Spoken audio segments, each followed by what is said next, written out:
Hello students, in this video we are going to study about morphology of earthworm. Earthworm is a reddish brown terrestrial invertebrate that inhabits in the upper layer of the moist soil. Let us talk about its morphology, as morphology means that we are going to deal with the external features like shape, size and the appearance of earthworm.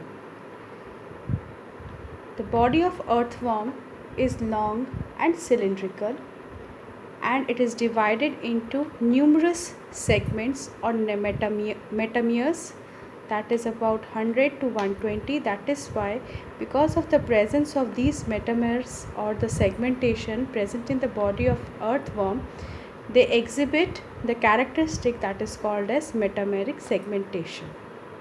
Now proceeding towards the body structure, the dorsal surface of the body is marked by the dark median mid-dorsal line, and the ventral side is distinguished by the presence of genital openings. This is the anterior portion of the earthworm, and this is the posterior portion of the earthworm. Anterior portion comprises of mouth and posterior end comprises of the anus. With the anterior end, it consists of mouth and the prostomium. Here is the mouth and this is the prostomium, which helps in the sensory function, and they are present in front of the first segment present in their body, which helps them to sensitize the organism or the things with which it is going through. Now after the prostomium, the first segment present on the earthworm is called as peristomium. It contains the mouth and the buccal cavity. As the earthworm matures, its body is divided into three parts. 14 to 16 segment is called as clitellar region, and this is covered by the prominent dark band of glandular tissue, and this portion or the region is called as clitellar region. From 1st to 13th segment, this region is called as preclitellar region, and it consists of the segments starting from the first, that is peristomium, to the 13th segment, and 17th segment onwards till the end of the earthworm. The portion is known as postclitellar region. Now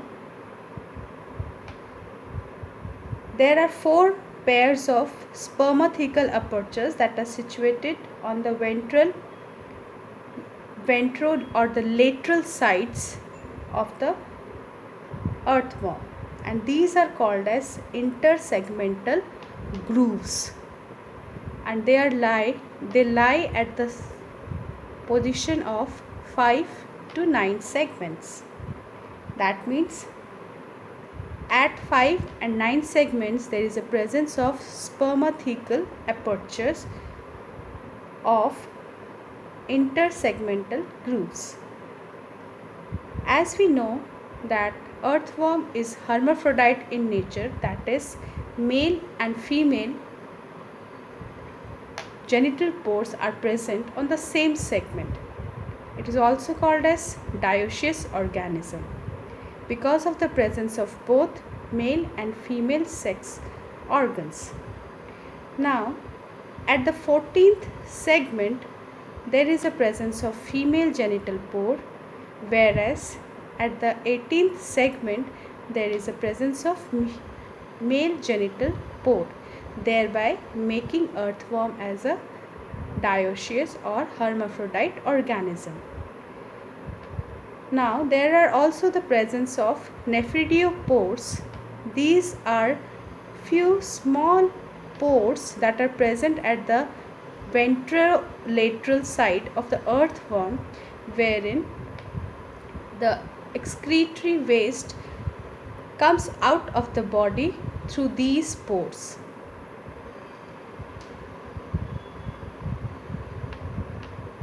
In each body segment, there are rows of S-shaped setae-like projections that are present as the epidermal pits, and these S-shaped setae that are present in their body like a row help them for their locomotion or the movement. But setaes are absent at first segment, last segment, as well as at the clitella region.